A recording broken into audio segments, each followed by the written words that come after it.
Hello. Hi, Rosabelle. How are you? It's your old mate David Ferrier. I remember you.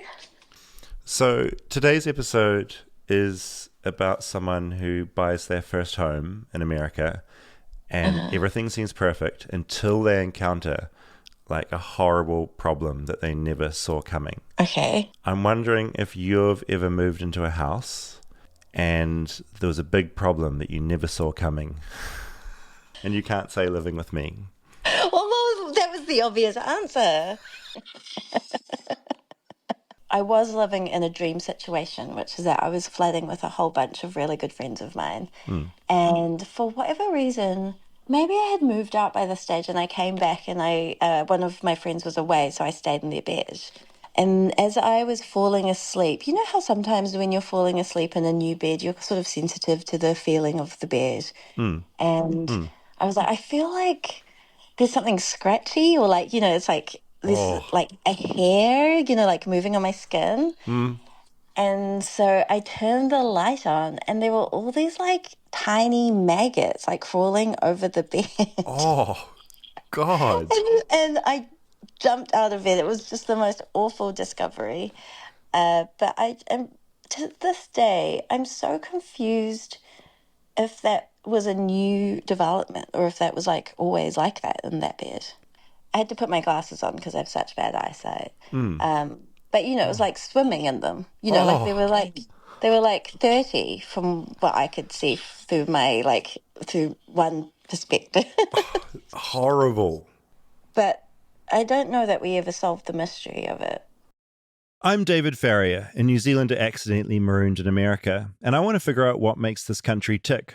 Now, occasionally on the show, we go down some very specific rabbit holes that we stumble across here in America.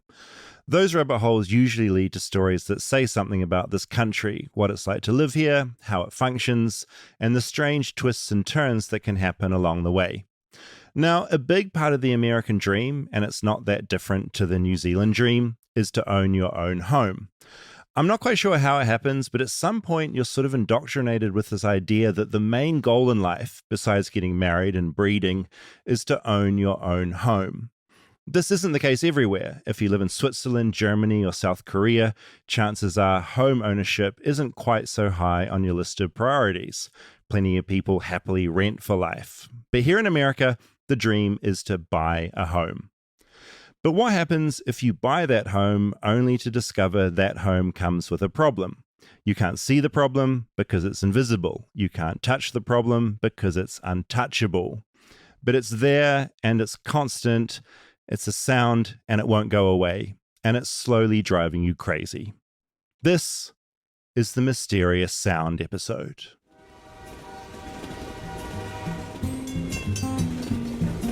Flightless, flightless, flightless bird touchdown in America. I'm a flightless bird touchdown in America.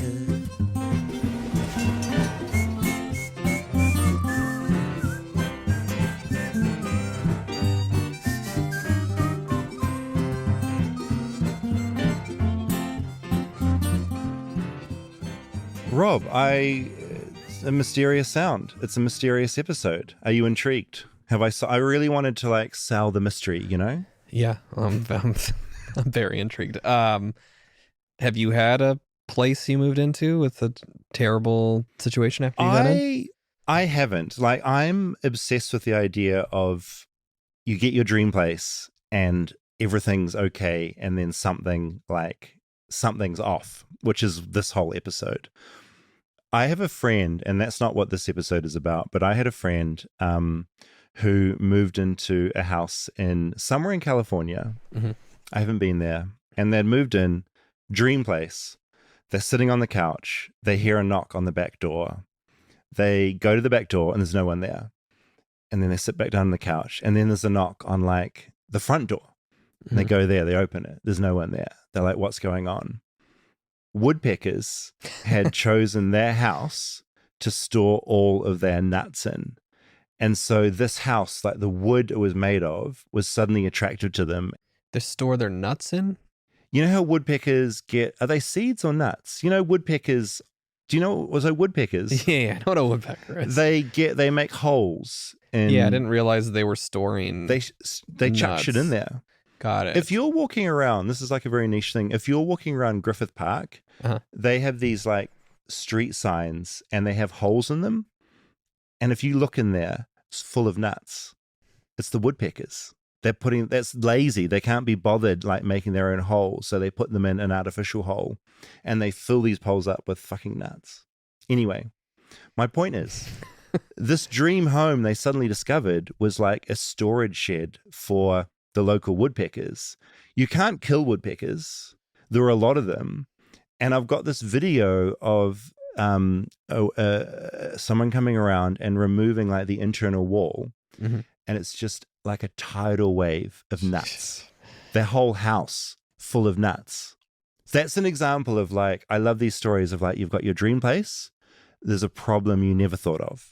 I just imagine they do the thing where you like, they got a snake to scare off the get woodpeckers, like a new thing in. But then you need something to scare off the snakes, and then I end up with lions. Suddenly you've got like yard. a house full of like elephants and tigers. Is that what they did to get rid of the woodpeckers? No, they basically, I understand they had to basically, I think, I'm not a builder, reclad the outside of the house. So they had to basically like change what the outside was. Material. So the woodpeckers were like deterred. But it's just such a funny problem to have. I had another friend's place that got overtaken by like a weird fungus that was like growing in the walls. These are all New Zealand problems? These are all American problems. Oh, American. Since I got here, they're all Americans. We don't even have woodpeckers.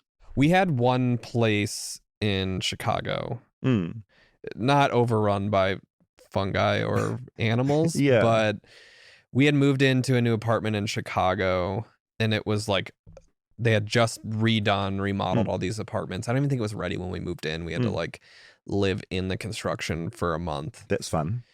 And then like a month or two into living there, all of the doors in like neighborhood nearby, the alderman had posted notices that there was a gang turf war going on. Oh, yeah, this is my favorite kind of thing. Yeah, not turf war, but like the idea of this problem you never expect. Yeah, and to like report if you saw graffiti because it was them claiming their turf. You don't want to be a snitch though. You don't want to be snitching on. But there was then a night we went out to see a movie, came home late, and it's all street parking there. I remember seeing these like 3 dudes walking through the neighborhood, and we like drove by them looking for a parking spot, found parking, go up in our apartment, and we're 3rd floor right by a street light on the corner. And I look out the window and I see the 3 guys at the light, and they're flashing gang signs at every car that's driving by. This feels like an urban myth that I've walked into. This is real. Okay. There were 2 or 3 people that apparently either did not flash the right sign back or anything, and they like tried to pull them out of the car, and they're just speeding away. I called the police, and terrifying. Took like 40 minutes for them to come as they're like attacking people at this light. So you're just watching this from the window? Yeah. Wasn't much I could do at like 2 a.m. Like I can't sleep because I could hear them like yelling from outside the window. Insane. That's a good one. And by good one, I mean bad one. Rosabelle had maggots in the bed. I love that she also thought that maybe that was just like the permanent state of the bed that she's still musing on whether it was like a one-off. Was she like storing salami or something? I don't know. It was like she was staying in her friend's, like she'd moved out of that house. She'd gone back to visit, was staying in like an empty room, like the bed there. There must have been like a bit of meat or like burger or something in there. So foul. I don't know. I've never woken up with anything like, I've never had a house disaster. Maybe that's why I'm fascinated by them. Like I've had good luck. I mean, for now, you have a ghost. Actually, I have a ghost. Is it still waking you up? He's still there. Every 3 a.m. I swear to God, Still? 3 a.m. I'm awake. I'm so used to it now. I'm like, I'm just going to wake up at 3. I say, hello. I roll over. I go back to sleep. I don't know if I believe that this is happening every night. Look at the state of me. Look how unkempt I am. It's the ghost. Will you send me a text when you wake up at 3 a.m.? I absolutely will. All right. I'll prove it. Yeah, I need you to prove it. Every morning at 3 a.m. A little bit of housekeeping, just quickly. The YouTube channel is going well. People seem to like the video, which is nice. So if you're not watching us and you want to have a look at our faces, it's at Flightless Bird Podcast on YouTube. Rob, you are getting a lot of compliments. People are using words like smoke show, and they're using the eggplant emoji and the squirt. No, it's not. No, they are.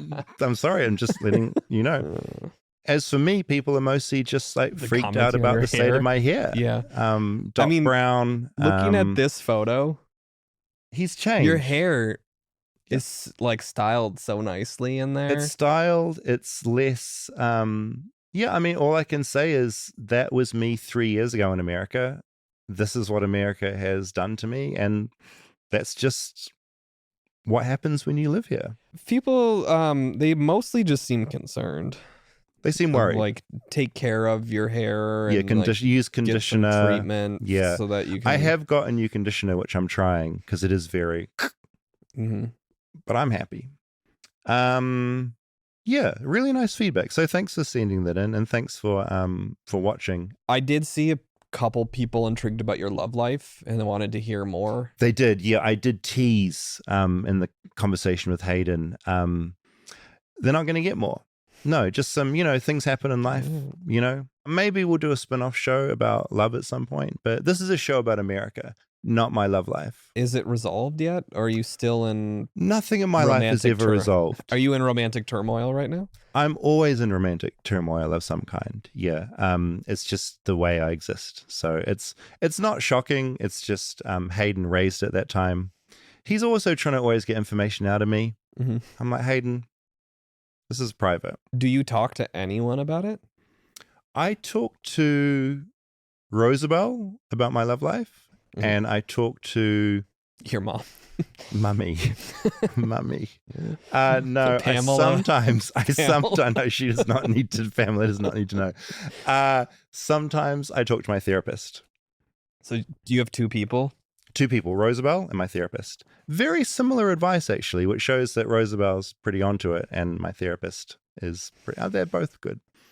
Weirdly, I listen to Rosabelle more than my therapist. I get annoyed at my therapist sometimes. I'm like, don't you tell me like what you think about my life, even though that's the whole reason she's there. Do you get that combative with your therapist? Yeah, I probably get most combative with my therapist. I feel like maybe because I'm paying them. You feel like you can talk to them however you want. I don't know. It's weird. Now I'm thinking about it. It is weird. I feel like I can be very honest. And part of therapy is because I'm trying to learn how to communicate better. And so part of my therapy is being honest with my therapist about what I think. And so I've taken that on board. Wow. So I think it's a positive. I'm making it sound like I'm just going off at my therapist all the time. Yeah, that's what it sounds like. You're a real asshole to your therapist. Just a real piece of shit. If you want to be an asshole to us, our email address is flightlessbirdchat@gmail.com. It's really nice hearing from everyone. And as usual, I'll read some feedback at the end of the show. Like and subscribe wherever you're listening to this. That really helps.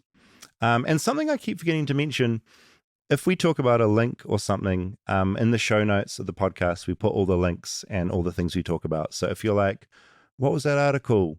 Show notes, it's all in there. And finally, we won a little award. Well, it's not an award. It's a recognition, really. We got an email from Apple. I was hoping it would be giving us like a lot of laptops and stuff, but it just said Flightless Bird has been handpicked by Apple Podcasts ANZ, which is Australia, New Zealand, as one of the shows we love for 2024. Congratulations. Wow.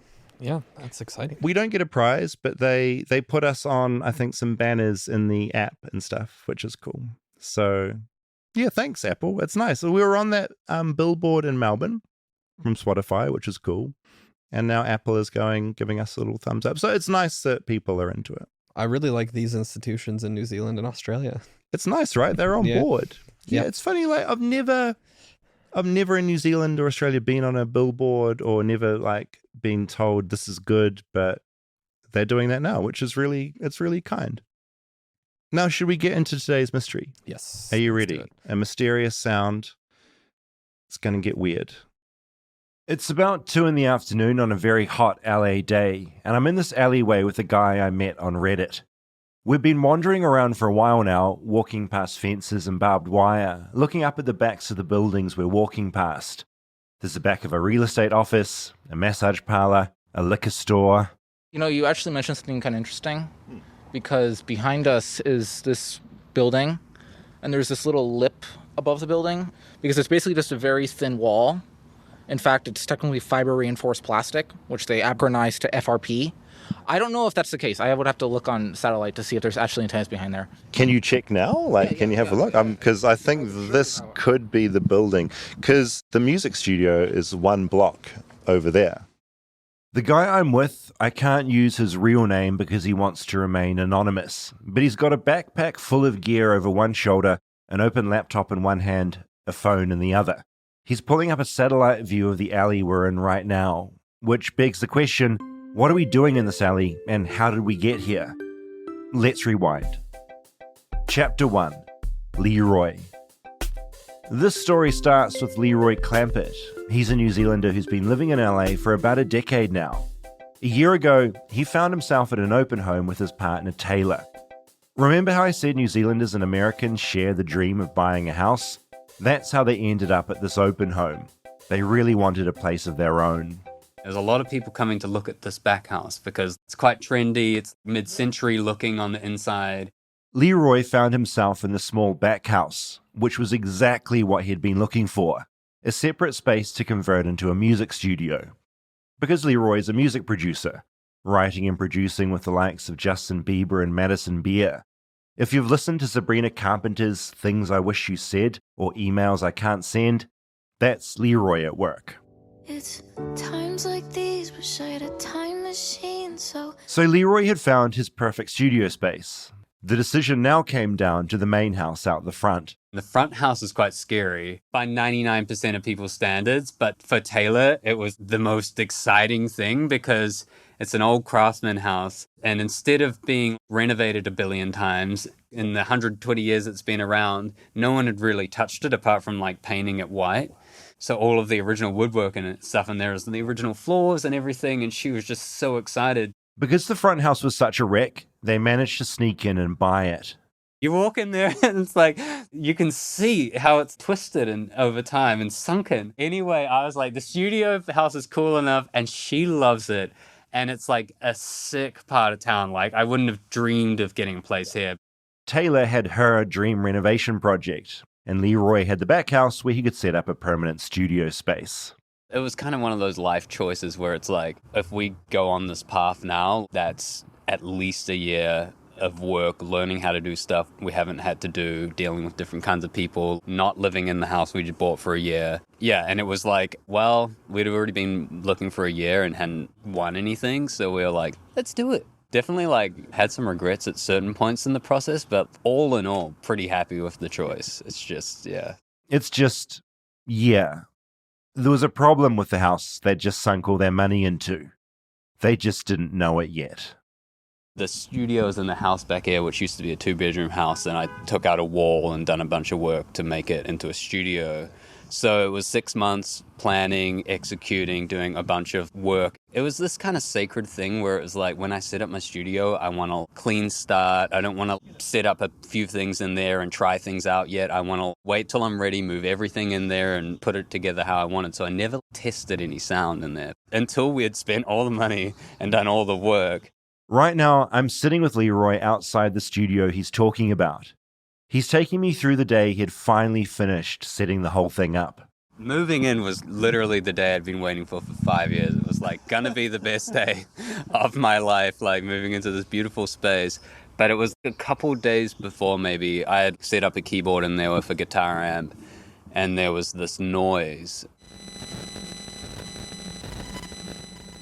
I was like, it's weird, must be bad power out here or something. And then I sent a video to Aaron. Leroy's friend Aaron is sat here with us too. He's a musician and just all-around tech guru guy who'd been helping him set up. Aaron, I think, got back and he was like, oh no. And I was like, what? Chapter 2, A Mysterious Sound. At this stage, Aaron chimes in. That sound Leroy had heard, Aaron had heard it before. I used to have a studio 4 or 5 years ago in this big building, and I just had the exact same issue and also went crazy on it, setting up a full portable rig, asking the building manager to turn the power off in the building temporarily, turn the Wi-Fi off, trying to figure it out, and I never got to the end result of figuring out what it was. And I hadn't heard the sound since then. It had been like 4 or 5 years. And then Leroy sent me this recording, and it's like all these horrific memories came back, and I was like, oh no. That noise, that sort of digital glitchy mess, it was in everything. This invisible force. You feel helpless because we just, at that point, had no clue how to start getting around. It was just in everything. Every mic you plugged in, every instrument you plugged in, speakers, it was just on everything. Your entire, career depends on it. Leroy started furiously plugging and unplugging each element of his studio to see if the noise would stop. He logged everything as he went, writing it down.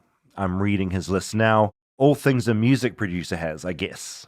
A TIAC A3440 tape machine, JBL monitors, Roland Juno 60 synthesizer, wooden headphone attenuators, Neumann U87 large diaphragm condenser microphone.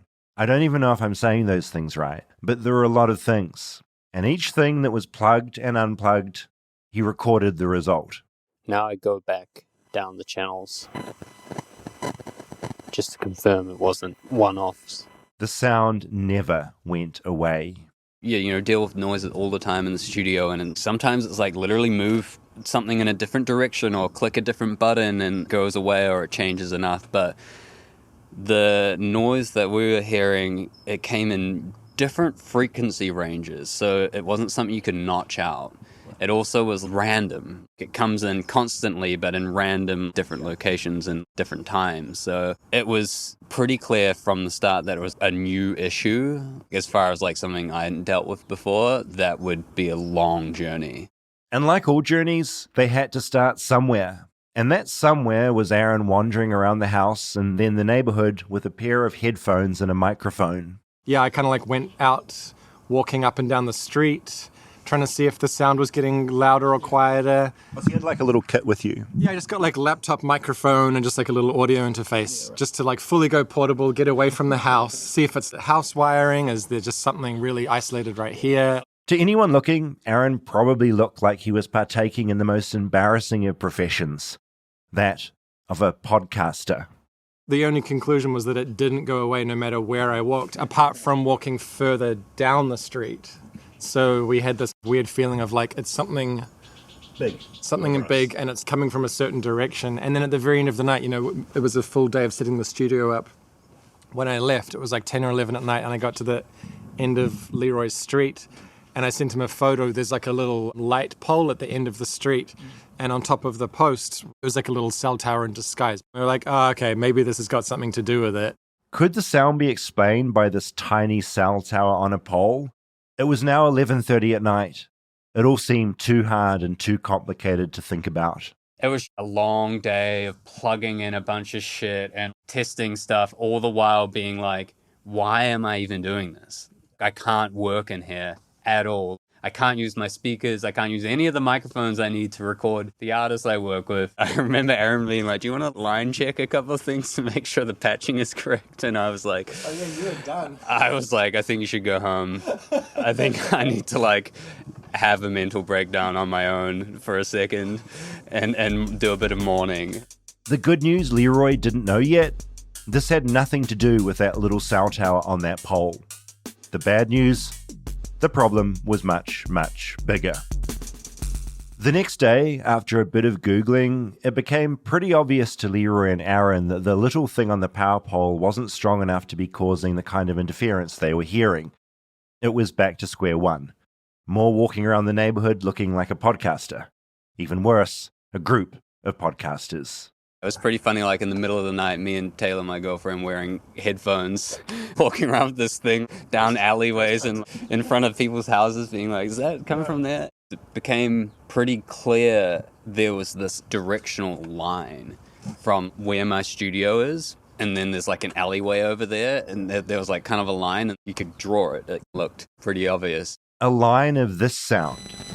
pointing from Leroy's house to the alleyway, or more specifically, from the alleyway to Leroy's house, which is how I'd found myself in that alley with a guy off Reddit. Chapter 3. Raccoon Cast. Behind us is this building, and there's this little lip above the building. Looking up, I could see what Raccoon Cast was talking about. That was a Redditor's guy's screen name, by the way, Raccoon Cast. I could see what he was talking about, but never would have noticed it unless he'd pointed it out to me. You looked up at that and what you saw, like just the shape, or? It protrudes past the general building height. It's called a framed box because they're not going to be able to stick the antennas in actual people's rooms, so they just stick them on the roof and put a wall to hide the antennas. There's the building, and then there's this weird extra bit of the building sitting on top. It's the same material, the same color, but something about it, it's just off. Can you check now? Can you have a look? Because I think this could be the building, because the music studio is one block over there. Just go open Google Maps, look at satellite view, and yeah, sure enough, it's hard to make out here, but those little things are definitely antennas. Behind what looked like more of the building, it wasn't more of the building. It was a wall hiding some massive cell phone antennas. Not the little box Aaron found on the street lamp, something else entirely. There's actually a site called Bing Maps, and Bing Maps does their aerial view with helicopters, so it's a little bit sharper. The other thing that I would do, if to extra confirm, is just look up permits for this address. Let's see if I can get Bing Maps on my phone. After a bit of searching, Raccoon Cast finds out that the building is a fairly nondescript lawyer's office, but it also comes packing a rather big cell site. I count 6 big fat antenna pads radiating out in one very specific direction: Leroy's house. Raccoon Cast is one of around 50 cell tower enthusiasts who go around finding and mapping cell towers in the wilds of California, logging them on sites like cellmapper.com. How many other people are like you in Los Angeles, do you think, mapping this stuff out and gathering this info? Probably I would estimate like 40 to 50. But most are just kind of novices. Because I feel like you're in pretty deep. Yeah, I've been doing this for like 5 years at this point. And what's the driving point? Because 6 months is a hobby, and then most people get into something and they get bored. You've committed to this. I think I have some illness because I keep digging into this, keep digging into it. Yeah. I imagine a lot of people are living next to stuff like this and have no idea, right? Yeah, definitely. Definitely the case. What's one of the most unique places you've seen one of these cell sites hidden? Some of the really advanced good concealments are deserts and hiding it behind something that looks like cactus but isn't actually cactus. Because cactus is kind of shaped like an antenna, so they can just make some fake cactus and stick an antenna inside of it. The old fake cactus trick. The only hidden towers I'd noticed up until now were the ones I'd seen next to the freeway disguised really, really badly as trees. But it turns out there are loads of ways cell companies hide them. Another popular hiding spot? Inside church steeples. Sometimes church steeples are added on later. Just a giant steeple-sized disguise for a big old antenna. Church steeple cell sites can be very, depending on how much effort they put into it and depending on characteristics of the church, those can be very well hidden. They're all around us, and we drive past them, walk past them, run past them, and they hide very well. And once you start looking, you never stop noticing. Their disguises somehow work until you know what the disguise looks like, and then you spot them everywhere. If someone's listening to this and they're going, man, I'm curious where these cell towers are, where would you send people to start thinking about this stuff? That is a really great question, because there are a lot of government agencies that try to keep track of things. The Federal Communications Commission requires that certain towers, if any certain parameters, that you have to register them. But in cities, because they're so small, or because they're so short, or because of whatever, they don't have to be registered. So trying to know where they all are is really difficult. Some countries around the world, they have stricter requirements that you have to be more transparent with information like that. I think even Russia might have some decent level of public data. Los Angeles has city permitting, city planning commission. A lot of documents get made public, but tracking them all and knowing where they all are has taken years and years. Years and years of work from people like him. People like him who become really handy when people like Leroy buy a house, then wonder why there's a weird noise through all their equipment, that's stopping them from writing hits for pop stars. And with that in mind, I wonder if Raccoon-Cast can tell us who owns this particular hidden cell site. Since we're at 50, 60 dBm, there's a decent chance that site we were talking about right there is actually T-Mobile. And how can you tell that? The RSRP scale is like anywhere from 44 to 120. And anything, the lower the number, the stronger the signal, basically. Stay tuned for more Flightless Bird. We'll be right back after a word from our sponsors. Flightless Bird is brought to you by Helix Sleep. It's hard to explain how much I love sleeping. There are times I've literally laughed myself to sleep. I'm so excited to be in bed. I laugh and I go to sleep laughing. And Helix Sleep has a lot to do with that. When I got to America, I didn't have a bed. I needed one. Thanks to this show and the sponsorship, I got a mattress, a Helix mattress, and it's really, really great. I'm a side sleeper, a little bit of back, a little bit of tum, but mostly side. But I took the Helix sleep quiz on their website. I got matched with a midnight mattress, and that arrived at my front door. And good God, it's been a wonderful, wonderful experience. Right now, there's 27% off the entire site. Plus, you can get 2 free Dream pillows with any mattress purchase. There's also a free bedding bundle, which is 2 Dream pillows, a sheet set, and a mattress protector with any Luxe or Elite mattress order. That's the one I would suggest. Just go to helixsleep.com/bird. That's helixsleep.com/bird. As I said, for me, sleep is one of the main things I enjoy in life, which is weird because you're unconscious, but you've got to do the unconscious bit if you want to function really well in the rest of life. So yeah, sleep, we all need it. If you don't do it, you literally die. So yeah, I recommend the Helix Sleep mattress. So go to helixsleep.com/bird. That's helixsleep.com/bird.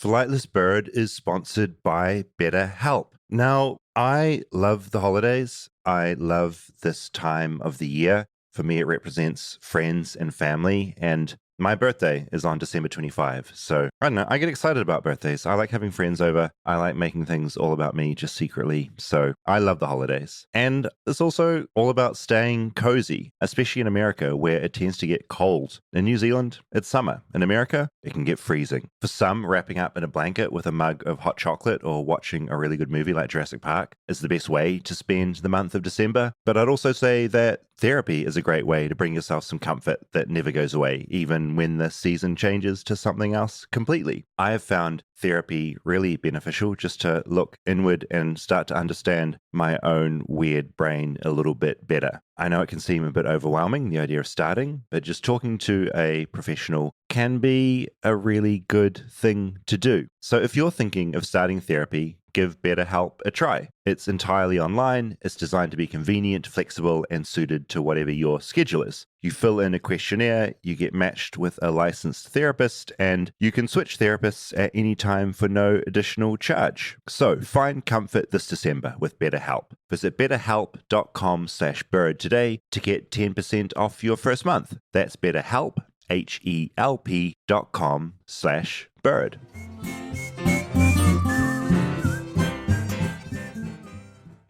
Chapter 4. A Quiet Place. There were a few big wins for Leroy. One was finding that cell site thanks to Raccoon-Cast. The next was finding out whose cell site it was, T-Mobile. With those questions answered, it became clear what needed to be done. That T-Mobile site, it needed to be turned off. We couldn't know for sure unless we were able to test it, and the only way to test it is to turn it off. One option was to do some light espionage, but that wasn't on the table. So how do you get a cell carrier to turn off a major cell site? We somehow found the number. We knew it was a T-Mobile site because it said on the cell tower mapping thing. And then Aaron found the permit for when it was remodeled 2 years ago, the cell tower. We called this woman at T-Mobile who you meant to call if you have complaints about cell towers. And she was like a real punish. Calling someone a punish or a punisher might be a New Zealand thing, but you probably get what he means. We've all met punishers. They aren't there to help. So Aaron went to the source. He cold called that lawyer's office that also doubled as a cell tower, and the lawyer picked up and sounded about as fed up as Aaron and Leroy did. He just kept saying, when I bought the building, the lease already existed for the cell towers. I wish they weren't there. 2 things to avoid as an owner: cell towers and billboards. You can just never get rid of them. He's like, all I know is I get a random check in the mail. And I was like, oh, great. Who's the check from then? That's perfect. That'll help us figure out who's in charge of this tower. And he was like, it's just a payment processor. I honestly have no idea. It just kept dead ending so many times over. And then finally he was like, here, try this number. I've got it on a piece of paper. I have no idea who it even is. I just have it written down. It was late Friday afternoon when Aaron tried the number. No one picked up. So he left a message, assuming it was as good as a dead end. And so we were like, okay, fuck. But then, lo and behold, on like the next Monday, Aaron got a call. It was T-Mobile cell site property management. The most helpful person immediately introduced us with an engineer, well, like lead engineer for like Hollywood area or Los Angeles area. That was such a big part of it. Just finding a number at T-Mobile that was not a publicly listed number for some department that's beyond just basic customer service. They're basically like, this is a functioning cell tower. It powers this whole neighborhood. We can't do this for long, but we're required to test. So it was kind of like getting a sense that they were like hoping that it wasn't them so that they wouldn't have to deal with it. But yeah, they said they were going to turn it to 50% to see if I noticed a difference. But in order to turn it to 50%, they actually had to switch it off because it like locks it or something. And it was pretty crazy, like sitting there with it blasting, you know, like everything's going, you hear the noise, and then all of a sudden it just like goes. Actually, Leroy recorded the call. Let me just play it. I'm all up and running if you want to try powering something down. Okay, so do you know which one you're going to start with, the 600? Okay, yeah, that just stopped. I have to step in as translator here just because New Zealanders don't express excitement like Americans do. The way Leroy just said, that just stopped, that's him very, very excited. He described the moment to me afterwards. 30 seconds of just absolute pure bliss. As soon as we did that test and then they like turned it back to 50 and I was like, okay, so it's at 50% now. It's literally half as loud as it was. Like a lot of my equipment won't be affected at this level. Is there any way to like leave it at this level? And they were of course like, no, this services the whole town. We have to like turn it back right now before we start getting complaints.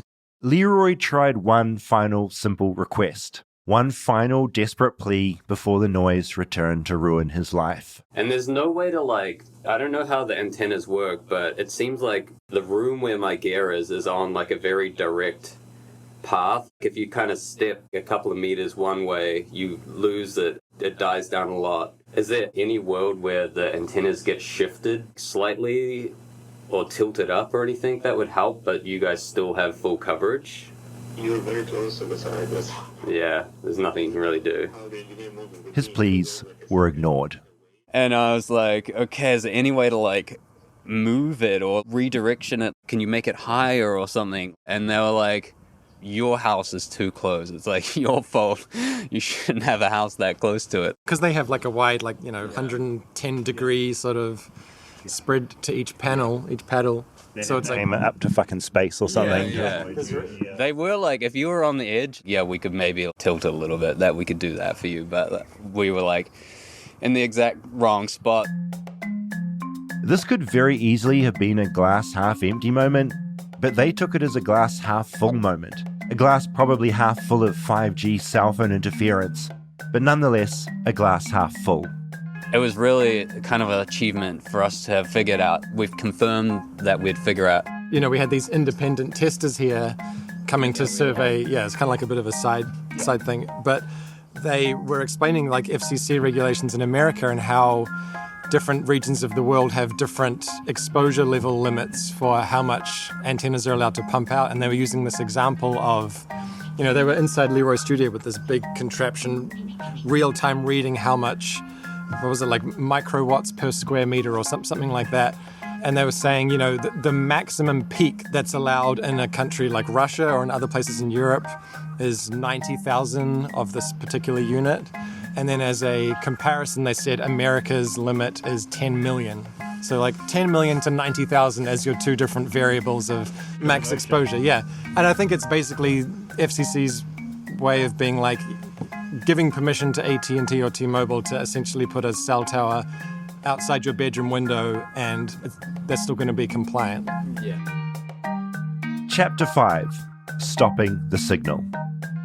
Okay, so the cell site wasn't moving, the cell site wasn't being turned off, and the cell site wasn't being turned in a different direction. And Leroy had bought the house and set up his studio already, so that wasn't moving either. There had to be another way.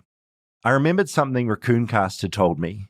For someone like my friend who has a music studio and is trying to stop the signal from coming into the house, do you know how you can block a signal from something like this? That is not my expertise, but from what I understand, the main thing that studios and companies do is they have these materials that are designed to absorb frequencies, radiation coming in, and it's a very expensive wall, basically. And a very expensive wall is what Leroy set out to achieve.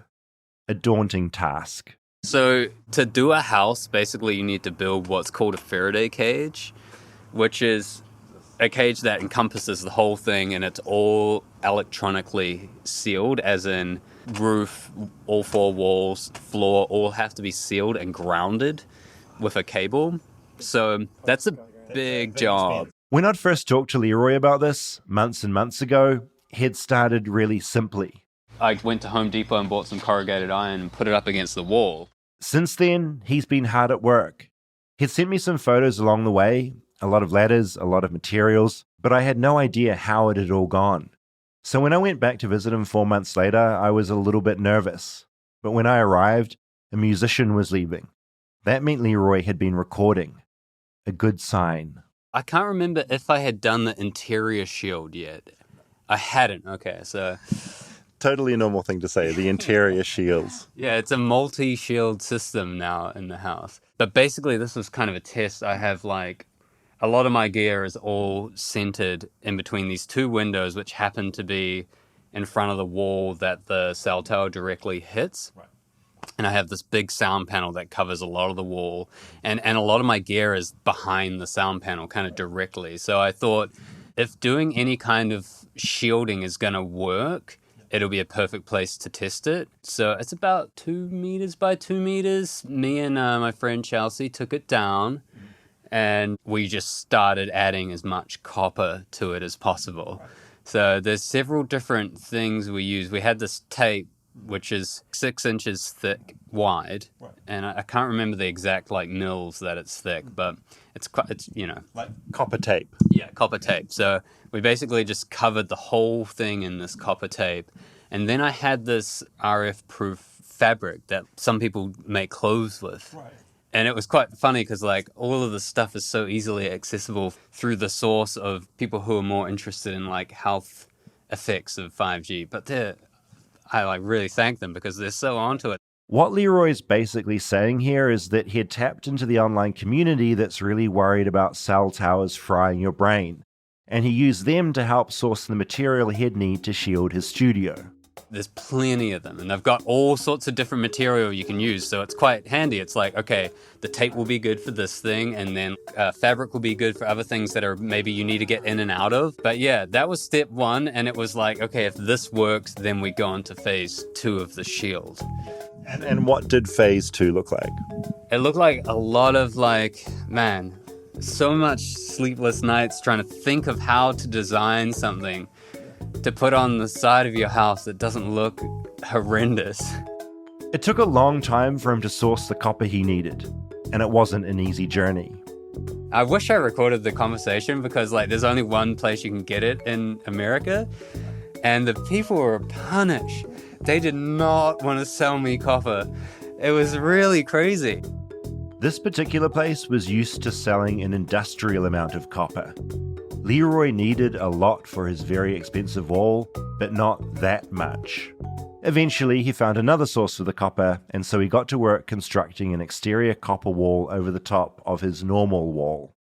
I was just losing so much sleep thinking, am I going to put up this big heavy copper thing and then my house is going to fall over, like, because it's not designed to hold so much weight. It's an old house. It's from 1924. The last bit that was the highest bit, and it was the heaviest bit as well. So all up there, it was touch and go. There's 3 ladders trying to figure out if we were going to get this done or not. And we got it up, and I think it was like, okay, do we test it now? And if it works, we'll be excited. But if it doesn't, we'll be so depressed and have to like go to bed knowing that it didn't work. And then we end up having dinner in here discussing whether we were going to try it or not. It's all sitting there turned off. And then we were like, okay, let's fire it up. And so it was quite a moment. We're all sitting here and we start firing it up and doing the tests, and channel after channel on my console, you can't hear it. You start getting to the worst ones and it's like, oh my God, I can't hear it. And everyone's just getting giddy. Giddy at hearing what you're about to hear. The enemy of podcasting, but for him, heaven. Dead air. Silence. I'm a pretty like optimistic, happy-go-lucky guy in general, but this whole experience it's been fairly dark. Looking back on all this, finding the house, buying the house, finding the sound, Leroy says it's been not great.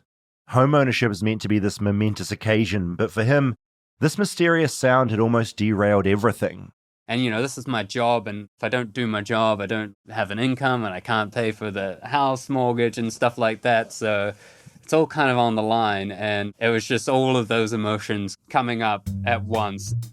Look back at the early days walking around town with headphones and a Zoom recorder in the middle of the night trying to find the sound and where it's coming from, and like he had no idea what it was like or what like journey he was embarking on. A huge achievement, learning how to overcome something that most people have no business in trying to overcome. Do you find yourself now seeing the world differently, as in you're driving around, you're walking around, and you're just seeing potential cell towers everywhere? Yeah, it's so funny. Yeah, you see them everywhere. It's like you see the number 7 and then like you can't stop seeing it, or 27 or something. It's like that. And it's so funny because I'm like with people all the time who don't understand it. And I'm like, oh, check out the cell tower. And they're in the most buzzy places. And it's like quite entertaining, to be honest. You see one in like a church or something, like up in the bell tower, or you see like a fake tree. And a lot of people who know that I'm going through this send them to me as well. While Leroy was talking, I kept thinking about what this whole episode is sort of about. Hidden cell tower sites. And in putting this episode together, I can sort of see how people have become paranoid about 5G. These invisible signals some people believe are frying our brains or giving us cancer in our testicles. In saying that, that was the crowd that also ended up, in a roundabout way, helping Leroy solve his problem. It is still fresh stuff that we don't really know how it's interacting with our bodies in any way. I mean, I also sleep with a Wi-Fi router under my bed. But I was also reminded of something Raccooncast had said, as I found myself becoming a little paranoid about cell phone signals. The kind of cool thing about it is the sun is infinitely more dangerous than the cell signals. So the cell signals, there comes a point where they are dangerous. It's a very, very high point, but the sun is infinitely more dangerous. Just standing in the sun for 5 minutes is going to give you way more radiation. The main reason, and / only reason why they're hidden, is to make cities happy and make residents happy, because what you don't know can't hurt you. And at this point, I should also probably correct a joke I made earlier about a half glass full of 5G water. Getting technical for a moment, the primary interference that caused all this trouble for Leroy was in fact on the 4G band. 5G wasn't even part of the problem. It was just old-fashioned 4G. As for Leroy, his studio's set up and running now with no mysterious sound. It's being either deflected or absorbed, I'm not a scientist, by the giant heavy wall he made of copper. But that's not to say he hasn't entirely escaped the sound. I think back to what Aaron had said at the start of all this. And then Leroy sent me this recording, and it's like all these horrific memories came back, and I was like, oh no. That once you hear the sound, once you know the sound, it'll come back to haunt you at some point. Because the sound is always there, somewhere. It's always there because everyone wants their 4G and their 5G and their 5 bars, which means there are always going to be more towers. So doing what he does, There's no truly escaping it for Leroy. A friend of mine, an artist I work with, was playing the Greek. And I played a song with her, and I had an acoustic guitar that was plugged in. And when I was walking on the stage, on the side of the stage, I heard the fucking sound. I heard the exact sound. And the front of house guy was, "What's that sound?" And I was like, "I know fucking exactly what it is. It's coming from that cell tower. I can see it right there. And if I move away from it, it won't pick it up." And he was like, "What the hell? That's crazy. Like, why would they have a cell tower causing interference at a concert?" And it's obviously not directed at the stage. It's like a fucking haunting. I know. It's people need to chill out. Like, we don't need that much internet all the time. Remember when you used to go away like somewhere and you'd have bad cell reception? That was the fucking best. You didn't have to text people back. You could take a break from your phone. Now it's like you go camping and like, or you go for a hike up Griffith and there's cell towers up there. It's crazy. And I think it's only going to get crazier as time goes on. From what I can tell, this problem is only going to start appearing more and more as networks rely less on big cell towers covering wide areas and install more localized neighborhood towers feeding the high-speed but relatively short-range 5G. Recently, Jamie XX posted a photo on Instagram teasing his new record. And if you look closely, in the background, you can see he has copper mesh sleeves over each one of his studio speakers. It's just speculation on my part, but I'd been hearing a lot about copper over the last few months, and I had a theory about what was probably going on.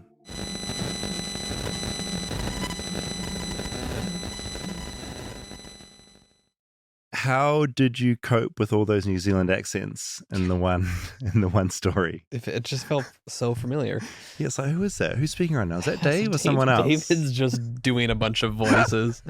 Yeah, I've been working on this for over the last year and just checking in on them, and it has been kind of amazing just seeing like problem solving at play with this impossible problem and just narrowing it down. I mean, I got PTSD from some of that. I've set up enough studios for podcasting that there is almost always, not to that level that I've dealt with, but like bookshelf dimmer causing interference. Yeah, right. Or something not being grounded. And so it's basically you just going around all the year going like, what is causing this? And just eliminating it as you go. And like some like running cables through the walls that construction's been done, and hopefully it's not a fucked cable that's in the wall. Yeah, I feel and like contractors insisting that like, no, that can't be where it's coming from. I feel like the way I liken this to, remember when like we first got cell phones and you'd have a text coming in near some speakers and you'd hear the text arriving before it beeped, you'd hear it's that, and it's like it feels like once you're aware of that in the air, I can see why people fall down rabbit holes of being like, my brain is being turned to mush because of the signals. I feel like I've fallen, I'm not to the degree that like 5G tinfoil over the walls. Yeah. But like I remember in high school, like having a girlfriend and talking on the phone all the time. Yeah. And like once or twice we'd fall asleep on the phone. And just cell phone there the whole night. Yes. I still think about that of like, that couldn't have been great for early cell phone to just be next to my brain for that long. Well, yeah, it's also like Leroy mentioned, you got a router under his bed, that's sending out a really strong signal. I go to sleep listening to a podcast on my phone, and I'll have a phone sitting on my pillow. And so every night I sleep next to a cell phone. And like, we don't know the long-term health effects of this stuff. I think it's more that I'm not certain that it is, but it's just, I'm not sure that if it was causing it, that cell phone companies would care or had tested it enough. They wouldn't give a shit. Yeah. All they want is their customers to have that coverage. So they're like, we've got 5 bars, get on my network because it's got the best coverage. Yeah. I also really resonated. It was good when you'd go somewhere and there was no cell coverage. I went to Rarotonga. It was one of the best holidays of my life a very long time ago. Rosebell was there. We didn't have any coverage and it was like heaven. And if you can't get online, it's like all the anxiety goes and it feels great. Yeah. There's a couple restaurants we go to where there's like bad or no service when we go there. Oh, really? It's nice. The funny thing, and I didn't mention it in the doc, is that Leroy talked about that big panel that's like inside and a lot of his gear is behind it.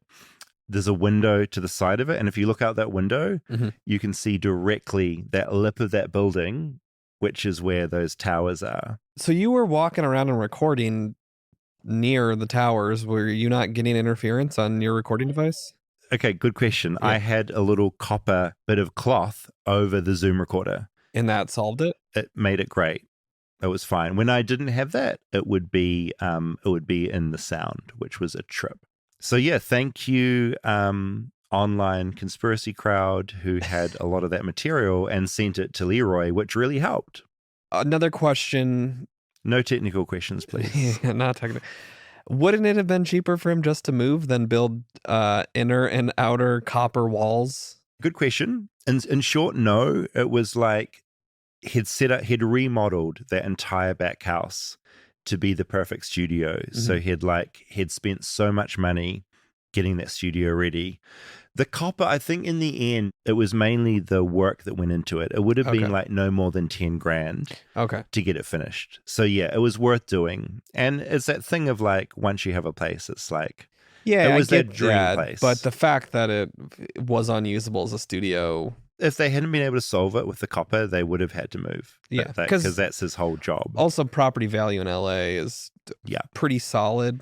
Yeah, like I feel like he probably could have at least made back his money if he renovated. It was two things. Yeah. So like his partner Taylor, the house was her like dream remodel job. So it's like the perfect place. So she was in heaven with that house. So there's more sentimental value. It was that, and it was like, and just the space was perfect. And they could just afford this place that was like perfect, and so it was worth all the stress. But that idea of not knowing whether it would work, like just the amount of work that went into it, and that pressure of like, is the sound still going to be here? Like we build this thing and let's flip the switch and see if it's gone. Just the worst. Yeah. It blew my mind. I love a good problem solving story, and I think it was just cool seeing them work through all of those things. And Aaron's from this New Zealand band, The Naked and Famous, and he is just, it's like his brain is somewhere where our brain, I mean, you're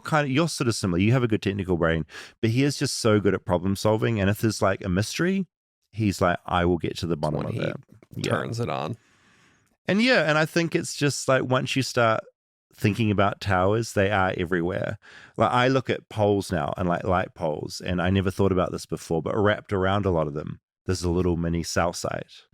Yeah, I mean, everywhere. I noticed the tree ones. Oh, they're comical, right? Yeah, they look ridiculous. I think there was one time we were driving on the highway and Natalie has never seen them. Oh, right. I don't know if she just like didn't notice. No, it's them. like if you don't notice, you don't notice. I think there are a load of people driving around that don't even look. Yeah. But once you see them, it's insane how widespread they are. They're just hiding it purely for cosmetics for the city. It's aesthetics. Yeah. So it's aesthetics, and it's not to make people paranoid. No one wants to see like a massive cell site out the window. They'd rather just see a little wall. And it's like out of sight, out of mind. And most people don't know because they don't have a big old music studio 1 block across. So you just don't know. Yeah. I mean, I might have one next door to me and I'd have no idea. I have great cell reception in my apartment. Maybe that's why. I have terrible cell service at our house, so maybe that's a blessing. Yeah. Like less radiation, you know? We'll see who lives longer out of the two of us. I'm older, so it's not looking good for me. But yeah, I'm going to, in the show notes for this episode, I'll put in a bunch of links. And Leroy is working on this big master doc that will basically help anyone having similar problems, like all his problem solving, all his gear, how he fixed it. Yeah. It's become like his whole pet project. He's probably going to write a book on this. All right. Feedback. Quite a few people. And this feedback covers quite a few episodes. A lot of people wrote in that Jimmy Fallon and John Hamm had recreated Creed's With Arms Wide Open, which just backs up my theory that Creed is this cultural force in America that is just, it's not going away. This is the same Jimmy Fallon, though, that claimed Olive Garden was his favorite restaurant? It was. Okay. I'm not saying good taste, but John Hamm, both dressed up as Scott Stapp, like terrible video aesthetics, like the video, long flowing hair. This was recent? Yeah, this was like a week ago. Wow. Maybe they listened to the podcast. there's still people writing in about catfishing. Someone said, as a supervisor who reviews applicant resumes, I'm wondering if exaggerating your skills and experience on a resume is considered catfishing. If so, then we're all guilty of it. I wouldn't count that as catfishing. I don't think so. Yeah. I mean, every day we lie about little things. Yeah. It's not all catfishing. I think catfishing has to be, you're essentially changing your entire identity. Yeah. I agree. We got chastised for our political episode. But this is great, actually. At the end of the show, both of you were discussing the feedback on the election. And while I appreciate your general disgust at Matt Gaetz's nomination, both of you were wrong in how the process works. And this is mainly on me because I was very adamant about this. The president-elect will nominate individuals to positions on their cabinet. However, the Senate must confirm those nominees. Each nominee will go through hearings, face questions from sitting senators, and theoretically be scrutinized on the merits of their answers. Long story short, it's not a slam dunk. Yeah, but so many people are afraid of standing up against him that they are. And that's the issue we're facing. Yes. But I guess it's not a done deal. There'll be some sort of debate. The question is whether that debate is at all reasonable or whether Trump just gets his way, which is he stacked it so heavily in his favor. Yeah. That's the worry. He has a history of just getting his way with these things. Yeah. Just surrounding himself with people that love him. Okay, Death Doulas, the feedback's been kind of overwhelming. There were a lot of really personal stories that were emailed in. And so anyone that did that, thank you, because they were all full on and honest and amazing. Read them all. Can't get to all of them, but I selected a few that I wanted to share. Just firstly, a lot of people thought the episode was called Death Doulas when they read it instead of Death Doulas. Kind of like a Spaceman Barry thing. It was how they read it or how you pronounced it? No, this was a reading thing. So they saw the title, Death Doulas, and a lot of people read it as Death Doulas. Wow. And they're like, what's Death Doulas? We'll listen to this. I also think it kind of proves like a lot of people hadn't heard of the Death Doula. I had not prior. Yeah, so that's kind of neat. There was a problem with when I kept saying about that card game, the Death Deck. People thought I'm saying Death Dick. Yeah. Did you catch that? No, but when I say deck, it sounds like dick. Like you're probably hearing that now, as in a deck of cards versus a penis. There's a lot of words that you say that come out a little funny. I try not to. I appreciate you. Too much. I appreciate that. But to clarify, I was saying deck, not dick. We talked about how you didn't want to be obliterated in case your body can be brought back. Quite a few people mentioned something called Frozen Dead Guy Days, which happen in Colorado. This blows my mind. So the Stanley Hotel, which was the inspiration for Stephen King's The Shining, is an actual place. Didn't know that. They have there the Cryonics Museum, which also blows my mind, where they have a guy called Grandpa Brado, who's cryogenically frozen in nitrogen inside an old building on the property. So basically, Stanley Hotel has a guy called Grandpa Brado, and they have a day every year where you go and celebrate him, and you celebrate the idea of being cryogenically frozen. So I'm going to look into this.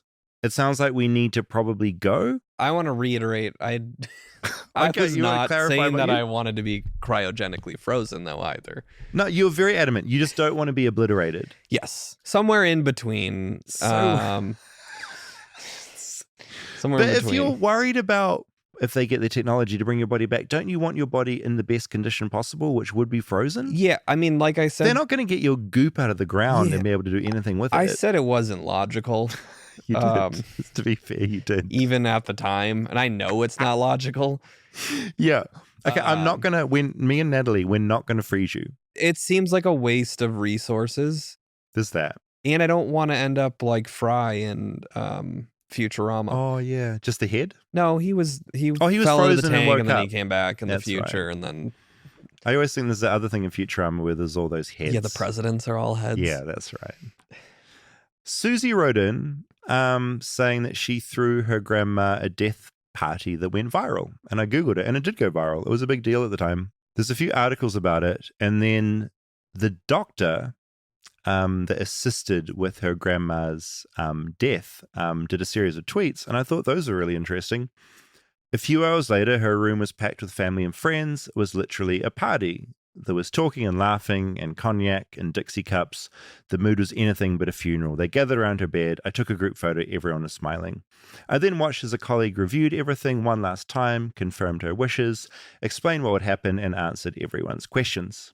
Okay, I'm ready, she said. Her composure was remarkable. Goodbye, everyone. Thanks for everything. I love you all. I've been a doctor for 25 years. I've seen enough deaths to know a good one from a bad one. This was, without exaggeration, the best death I have ever witnessed. So that was like basically an old lady threw a party, then was euthanized in a way that was legal in that state, and apparently it was great. Yeah, how do you feel about assisted suicides? I'm for it. I feel like they should be available to people. The tricky thing is obviously is when towards the end of people's lives, if like family members are taking advantage of that, or how consensual consent. it is. It's consent. Yeah, I love the idea of an option, whereas if I'm in huge amount of pain, I should be able to slip off in a way that is dignified and I'm not just in pain for weeks on end. Yeah. What about you? I think I agree. I'm sure there's circumstances or something that we're missing as of why someone would be against it, but yeah, I don't. Mainly it seems to consent, be consent. mainly it seems to be that sort of often a religious thing of like you can't kill, so you can't kill someone. And I guess it's kind of counter to that American idea of like we're going to keep you living without medicine for as long as possible. Yeah. But if I'm in pain, put a needle in me. I'm out. Colleen wrote in and said, I was wondering if you guys had ever heard of a death cafe. I thought this could be good for you, Rob. Also, I should say that Natalie texted me and said, I cannot believe you got Rob to do an episode about death. So she is aware of how freaked out you are. Okay, so apparently there's a thing called a death cafe. The basic idea is to gather at an actual cafe and discuss death over tea and coffee. This could be like your new Maru. Cake and cookies. It sets a pleasant social atmosphere that makes the topic less dark and intimidating, and everyone's motivations for going can be different, which makes for some interesting discussion. So it's just like I did that death meditation. That's just like another way to like confront it. I had coffee with a friend a couple days ago, and her dad does death meditations. Oh, right. He like hosts groups for it. She said a lot of it is like terminally ill people going, a lot of older people, but then also just people that have anxiety about death. The person that ran our workshop was doing one the next day. It seems to be like, it's a thing. And I guess dueling is kind of making it more popular. Well, I guess if podcasting doesn't work out for us, we can just keep confronting death. We can. And maybe we can do a different type of death meditation where we just really freak people out. Just make it infinitely worse for them. It gets real dark about halfway through. It's going to be bad. Love this from Stella. She said, great episode. Fun fact, if you do happen to be buried alive, the dirt, this is basically how to survive. If you do happen to be buried alive, the dirt should be loosely packed if it's a fresh grave. Cover your face with a shirt or something like that to keep the dirt from getting into your nose and mouth and suffocating you. And try and kick the lid off the coffin. When dirt starts pouring into the coffin, push it towards your feet and try to keep moving upward. Certain areas of the country, like in Chicago, when my grandpa died, like they couldn't bury him right away because the ground's frozen at certain times of the year. So there was still the funeral and all of that and the gravesite, but they had to wait. They keep him on ice essentially until then. I just remember there was like a separate day where they actually dug and put him in. That's kind of crazy for like a mourning family as well. That's like quite a weird thing, having that stall, because it's like you've got to wait for your closure, right? Yeah, and then there was this like secondary thing where he then went in the ground. That's crazy. Amy said, a fellow journalist from Sydney, I was tempted to skip the Death Doula episode. I'm glad I didn't. I was widowed when I was 23 years old when my husband died 3 weeks after our wedding of skin cancer, which had spread to his brain. We knew he was dying when we got married, although we hoped he might defy the odds. Interesting detail, our doctors gave me the choice of whether or not to tell him that he only had a short time to live. This is so full on. Quite the pressure to put on a 20-year-old. I wrote a whole book on this called Wife Interrupted. which was controversial at the time for tackling death and sex, but that's another story. It was such an interesting time. In relation to your conversation about what you would do if you knew you were dying, my partner didn't want to do any huge bucket list things. He didn't really change anything about how he lived or how he chose to view his illness. He lived a big, bold life every day, and in those last few weeks, apart from getting married, we really just continued life as usual. The night before he died, I remember sitting in bed eating lollies and watching Big Brother. Not monumental, but one of my happiest memories. And I just thought that was a pretty incredible thing. Mm-hmm. Emily said, I relate so deeply to what Rob said about leaping out of bed and pacing in the night. I'm familiar with that feeling of having no choice but to get up in the night and be completely overtaken by panic. I was a teenager. She had a really religious upbringing and has left those beliefs behind, but it's gotten worse. So she said she related to you pretty intently. Yeah, it's funny how losing the religious upbringing makes that worse. Totally. Because our perceived future of eternity just gone. It's the whole ignorance is bliss thing. Really of, would you rather... I also think, is that why some people go back to religion, I guess, as well? When they get older and they do just go back to that feeling of I want some kind of hope on more things past death. Should we consider that in 10 years? We're still doing this? We can look let's back. Join a religion again? And we could. It'd make for a good episode. Yeah. We can decide what one we join. Maybe we become Mormons. That's our Mormon episode, is us signing up. I think we need to check which afterlife is the best for all the different religions and then choose that one. And which one has the most science and proof? That's going to be tricky. That's going to be hard. Well, because Calvin said, no one's ever come back to tell us. Calvin, by the way, was really perceptive in what he was saying. He kind of blew my mind. He always blows my mind at the end of the episode, but that was such an interesting one to talk to him about, because we have not talked to him about death yet because he's so young. Were you worried about bringing it up with him? A little bit. I was hoping that he had not thought about it too much, had no anxieties about it. Yeah, he'd been thinking about it. Apparently, he had been thinking about it. I was hoping it was to be some wacky answer. No, it was beautiful. It was amazing. Yeah. When kids surprise you like that, it's the best thing, because you just assume there's empty space up there, but they're thinking deeply about some really intense stuff. Yeah, it's like that show from that comedian you really love. Joe Rogan? No, Bill Cosby. Oh my God. Who? We can cut that. Why would you do that? For the record, none Kids of those say men. the darndest things. Do you know that show? Not at all. What is that? It was also, you are referencing Bill Cosby. Yeah, it was a Bill Cosby show at some point where he just talked to kids and asked them questions, and I was unaware of this. They would tell him insane things. Will you look up really quick? Kids say the darndest things, that it was Bill Cosby that hosted that. Oh yeah. Yeah, it was him, all right. Oh my God. Okay, this gets trippy. I went on a rabbit hole with this. Julie wrote in saying, I enjoyed your Death Doulas episode. Another option that you guys didn't discuss is to donate your body to science. Many universities have a body donation program, and it's interesting to think about your body contributing to future developments in medicine. I'm super into that. I think that's a really good thing to do. But I did some Googling because I love using Google. Mm-hmm. And I came across this headline: how the body of an Arizona great-grandmother ended up as part of a US Army blast test. I'm just going to read a bit from this article. I'll include this link in the show notes. He had cared for his elderly mother, Doris, throughout her harrowing descent into dementia. In 2013, when she passed away, age 74, he decided to donate her brain to science. He hoped the gift might aid the search for a cure to Alzheimer's. At the nurse's suggestion, the family contacted Biological Resource Center, a local company that brokered the donation of human bodies for research. Within the hour, BRC dispatched a driver to collect Doris. Jim signed a form authorizing medical research on his mother's body.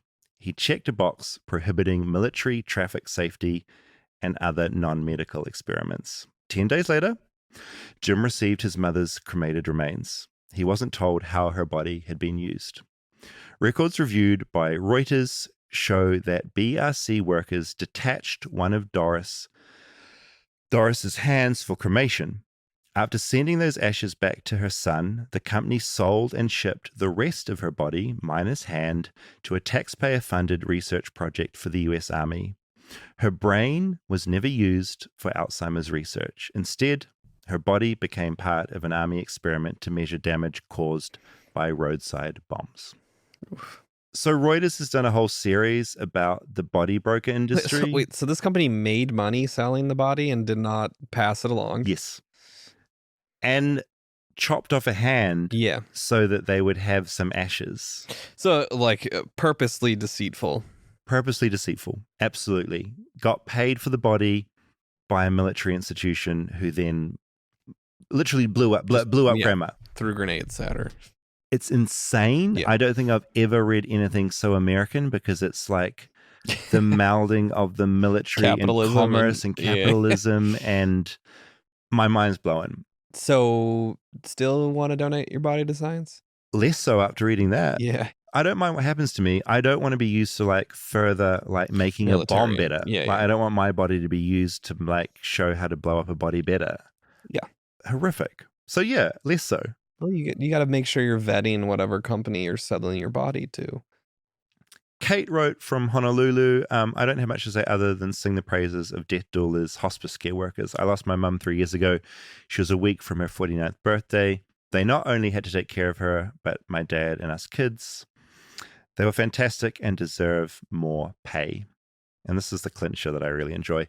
As opposed to the priest who administered my mum's last rites, who is so bad that my dad wrote an angry Yelp review on the parish's page.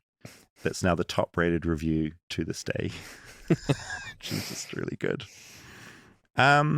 We talked a bit about locked-in syndrome in the Death Doula episode. C wrote in saying, my father passed away from a stroke that caused locked-in syndrome 2 years ago.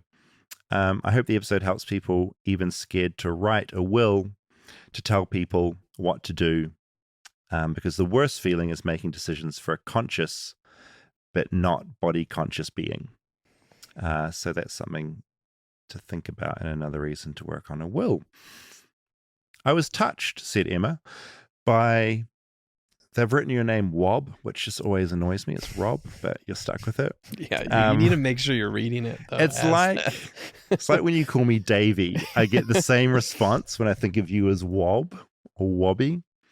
I was touched by Rob's answer to reliving his best day and found myself feeling very grateful that I too get to live my best days with my kids and my husband. I know looking back on these days as fond memories is not far away as I'd hope. As a dedicated listener, I've also liked and subscribed. Thank you, Emma. Okay, there's so many. I'm just going to do one more. Thanks to everyone, again, who wrote to flightlessbirdchat@gmail.com. All the emails are pretty incredible. I'm going to end on Emily. She said, I believe my acceptance comes from my time working as an emergency vet tech. I dealt with loss and death on a daily basis. It was compassionate and there was so much love surrounded death in the field. Letting my own pets go gave me perspective. Death is not something to be feared, but something to embrace as the gift it is. I'm not going to go that far, is what Emily said, but I do like her attitude, and I like the idea of like being around a lot of animals and them passing away helped her get past any kind of fear. Well, and I think we can strive for finding ourselves closer to that. Completely. That's the attitude. Aim. I think the aim is for us to freak ourselves out less somehow. Yeah. And is that just by misdirect, probably? Probably. Yeah. Probably. Distractions. So yeah, thanks for all that feedback. It's really fun reading what you have to say. And to anyone watching on YouTube, thanks for watching, wherever you're listening. Tell your friends. We'll be back next week with a new topic.